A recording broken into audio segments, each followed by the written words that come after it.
সপরিবারে ওনার সম্মানিত স্ত্রী এবং জাইমা সহ পরিবারকেই উনি আমন্ত্রিত হিসেবে উনি যাওয়ার জন্য অনুরোধ করেছেন এবং আমরা উভয়কেই আমরা দাওয়াতপত্র দিয়েছি। উনিও সেটা আন্তরিক। আমরা এসেছিলাম মাননীয় প্রধানমন্ত্রীর সঙ্গে একটু সৌজন্য সাক্ষাৎ এবং আমাদের মাহে রমজান উপলক্ষে বাংলাদেশ জামাত ইসলামীর আয়োজিত ইফতার অনুষ্ঠান আগামী 28 তারিখে সেটার আনুষ্ঠানিক দাওয়াতপত্রই দিতে এসেছিলাম। এটাই মূল বিষয় ছিল। আমাদের সঙ্গে আমাদের অ্যাসিস্ট্যান্ট সেক্রেটারি জেনারেল মৌলানা আব্দুল হালিম সাহেব ছিলেন।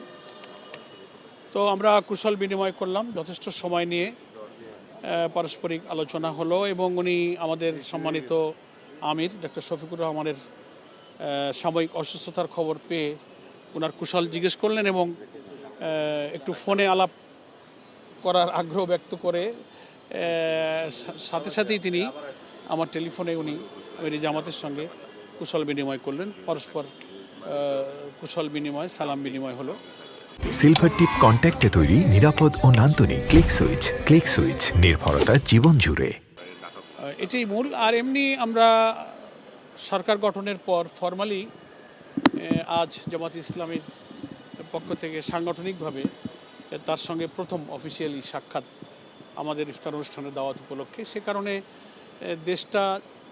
দেশের মানুষের প্রত্যাশা অনুযায়ী যেন শান্তিপূর্ণভাবে পরিচালিত হতে পারে, সেক্ষেত্রে উনিও সরকারের আকাঙ্ক্ষার কথা, ইচ্ছার কথা, প্রচেষ্টার কথা তুলে ধরলেন এবং নতুন দায়িত্ব পালন করতে গিয়ে উনি যে পরিবেশের সাথে পরিচিত হচ্ছেন সেটা নিয়েও কিছুটা ওনার মত বিনিময় করলেন এবং আমাদের সকলের সহযোগিতা উনি কামনা করলেন যে আমরা সবাই মিলে দেশের প্রিভিয়াস যে সমস্ত ব্যাড প্র্যাকটিসগুলো যেন আর না থাকে, সরকারি দল এবং বিরোধী দলের সমন্বয়, সংহতি এবং রাজনীতিতে সকল বিতর্ক জায়গা যেন পার্লামেন্ট হয়। পার্লামেন্টারি ডেমোক্রেসির সিস্টেমে সব বিতর্কের জায়গা পার্লামেন্ট, এটা আমরাও বলেছি। এবং রাজনীতিতে সহনশীলতা, বিতর্ক সংসদেই হোক, রাজনীতির রাজপথ ময়দানের রাজনীতি সেটাও নিয়মতান্ত্রিক, কিন্তু মূলত পার্লামেন্টকেই রাজনীতির বিতর্কের জায়গা হিসেবে কাজে লাগানোই হচ্ছে পার্লামেন্টারি সিস্টেম অফ ডেমোক্রেসির মূল আলোচনা। সেই সম্পর্কে কিছু সংক্ষিপ্ত খুব সৌহার্দ্যপূর্ণ পরিবেশে মত বিনিময় হয়েছে।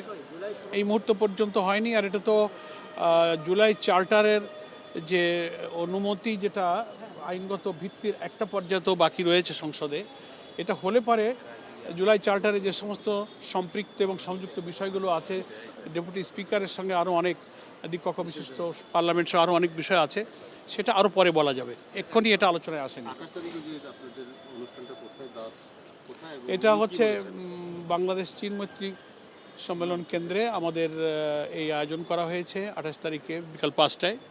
উনি দাওয়াত খুব আন্তরিকতার সাথেই কবুল করেছেন এবং আমাদেরকে যাবেন বলে আশ্বস্ত করেছেন এবং আমাদের আমির জামাত টেলিফোনে আলাপের সময় সপরিবারে ওনার সম্মানিত স্ত্রী এবং জাইমা সহ পরিবারকেই উনি আমন্ত্রিত হিসেবে উনি যাওয়ার জন্য অনুরোধ করেছেন এবং আমরা উভয়কেই আমরা দাওয়াতপত্র দিয়েছি। উনিও সেটা আন্তরিকতার সঙ্গে গ্রহণ করেছেন। না, মূল্যায়ন এখনও সংসদ বসুক, সরকার কেবল কাজ শুরু করেছেন, বুঝছেন, দেশের অবস্থা জানছেন, আমরাও সবই তো এখন নিউ। এবং আমরা বলেছি যে দেশের প্রধানমন্ত্রী, লিডার অফ দি অপোজিশন এবং আরও সব নিউ পার্লামেন্টারিয়ান, নিউ গভর্নমেন্ট, সবাই এখন জাতি ওয়েট করছে একটা ভালো কিছু দেখার জন্য। আমরা we all R waiting for that day. আমরা সবার কাছে শুভকামনা করি। আমরা বিরোধী দল এবং সরকারি দল সকলেই গণতন্ত্রের উদাহরণটা দিয়ে থাকেন একটা সাইকেলের দুই চাকার মতো। একটা চাকা যেমন সাইকেল হয় না, চলতে পারে না, চলতে গেলে দুইটা চাকাই লাগে এবং সেটাকেই সাইকেল বলে। তো আমরা মনে করি গণতান্ত্রিক সিস্টেমে সরকারের বিরোধী দল এবং সরকারের দলের মধ্যে সুন্দর সমন্বয়, সংহতি দিয়েই এই দেশটাকে আমরা হয়তো ভালো দিকে নিয়ে যেতে পারবো, এটাই আমাদের আশাবাদ।